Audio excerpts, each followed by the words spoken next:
Olá, Paz do Senhor, bem-vindo ao programa Nossa Escola Dominical. Nós estamos numa sequência de bênçãos estudando sobre oração. A oração que Jesus ensinou com toda a sua sabedoria, sua riqueza, para a gente crescer, aprender mais de Deus. Isso faz parte do programa de educação cristã continuada, que é um programa inovador em matéria de escola dominical.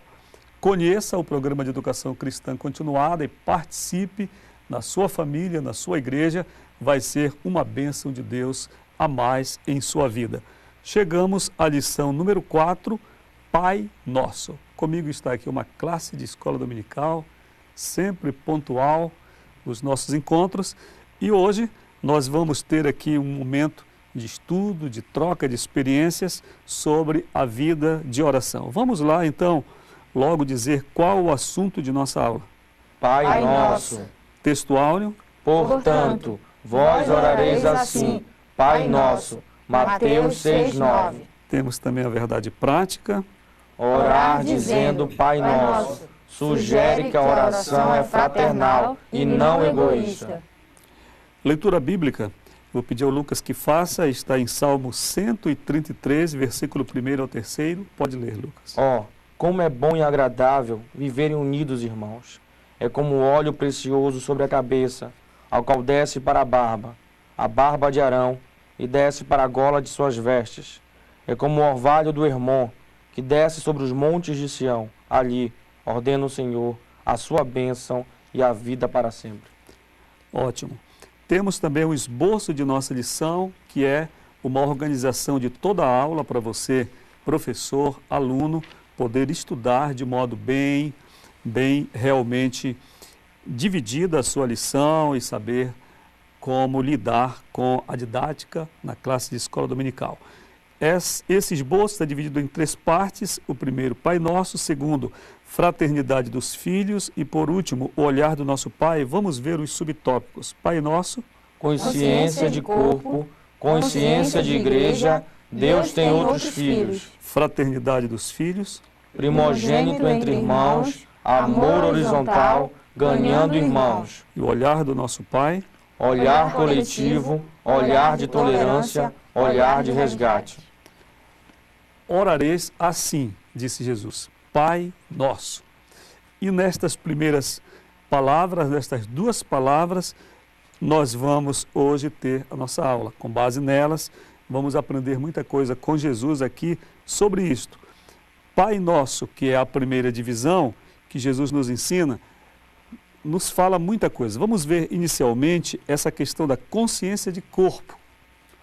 É interessante essa questão da oração, porque algumas pessoas se apropriam da oração como algo pessoal e uma espécie de patrimônio reservado.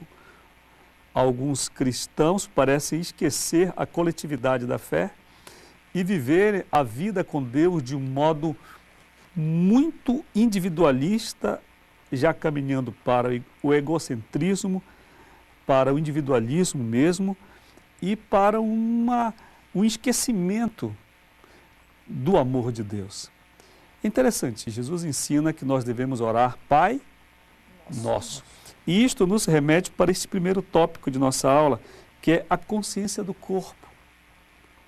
Às vezes nós estamos em um culto em nossa igreja, nossa congregação, pode ser um grande templo, mas é interessante nós pensarmos como está sendo a visão de Deus naquele momento sobre o mundo. Ao mesmo tempo em que nós estamos aqui, nesta classe de escola dominical, Deus está contemplando bilhões de pessoas sobre a terra. E muitos templos e muitas igrejas e muita gente orando, muita gente clamando, muita gente adorando, muita gente cantando, dos mais diversos povos, línguas e raças e denominações evangélicas, no nosso caso aqui em particular.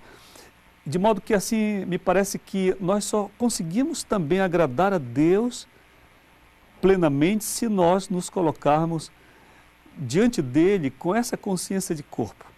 Deus tem outros filhos e ele não é pai meu. Jesus não ensinou isso, que eu devo orar meu pai, mas devo orar Pai nosso. Então, veja, nós podemos caminhar para um nível de amadurecimento cristão muito grande se nós reconhecermos, se nós nos colocarmos um pouco no lugar de Deus quanto nosso Pai e pensarmos que Ele está se relacionando agora e quer se relacionar com bilhões de pessoas e não apenas comigo. Embora eu esteja dentro de meu quarto com a porta fechada, mas é possível que outros milhões também estejam agora em seus quartos com as portas fechadas.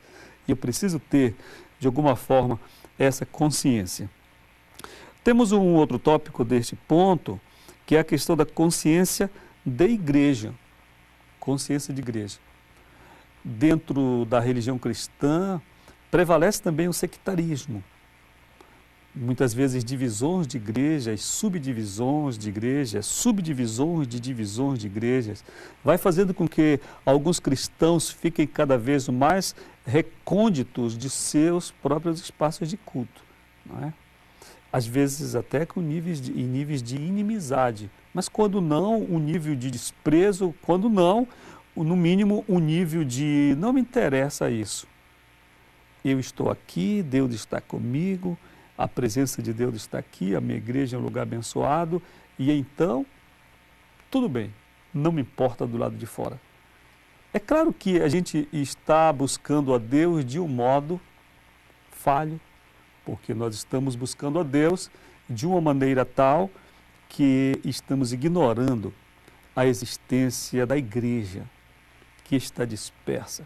Se a gente quiser saber, assim, ter um retrato desta visão de Deus, a gente vai lá para o Apocalipse. A gente vê, então, a igreja triunfante, não é? Recolhida de todos os povos, de todas as raças, de todas as tribos, de todas as línguas, de todos os tempos. É uma multidão triunfante cantando ao Cordeiro. A gente diz, poxa, é mais do que a minha igreja, é mais do que a minha denominação, é mais do que a minha congregação. Isso é muito interessante. O último tópico desta divisão, Deus tem outros filhos. Deus tem outros filhos. Eu quero pedir que algum de vocês aqui, você, Williams, por favor, pode ler o início desse tópico. O amor de Deus é derramado em nossos corações, quando entendemos que Ele é o Pai de milhões e de milhões de seres humanos. Isto. Então você vê como nós podemos tocar o coração de Deus na oração se nós entrarmos na presença de Deus de uma certa forma egocentricamente. Se nós não considerarmos que Deus tem outros filhos. Jesus, ao falar sobre isso, ele deu uma orientação. Se você vem trazer a sua oferta a Deus, e não existe uma oferta mais interessante que a oração, que é a oferta da nossa alma, é a oferta da nossa submissão ao nosso Pai. Jesus diz assim, se você vem até o Pai, até o altar, trazer a sua oferta, e quando chega para apresentar a sua oferta, você se lembra que certo irmão tem algo contra você, e não está dito aí quem é o culpado, mas tem algo contra, né? Deixe a tua oferta sobre o altar, vai primeiro reconciliar-te com o teu irmão e depois vem e apresenta a tua oferta. Você vê então quanto essa é uma questão importante para quem deseja crescer diante de Deus. Nós vivemos um tempo hoje assim que eu noto um certo evangelho descartável, em que pessoas parecem valer para alguns até a medida em que elas possam servi-los. Se não me serve, se não é conveniente a mim, então deixa para lá. Há pessoas que não se reconciliam mais, há pessoas que não buscam mais esse entendimento, muitas vezes até entre líderes, do amor, da fraternidade, mas continuam secretamente buscando a Deus. E como Deus que vê a coletividade está contemplando isso? É claro que a gente não vai crescer, é claro que assim nós vamos continuar em um nível bem raso de fé, em que vamos seguir uma visão fechada, às vezes sectária de igreja, e Deus vai parecer muito nosso, uma propriedade, e não é nada disso. Não é nada disso. Eu posso e você pode também estar cheio de Deus e da graça de Deus, mas também outro lado lá de fora está, senão precisando muito dessa graça. A gente vai ao intervalo e volta já.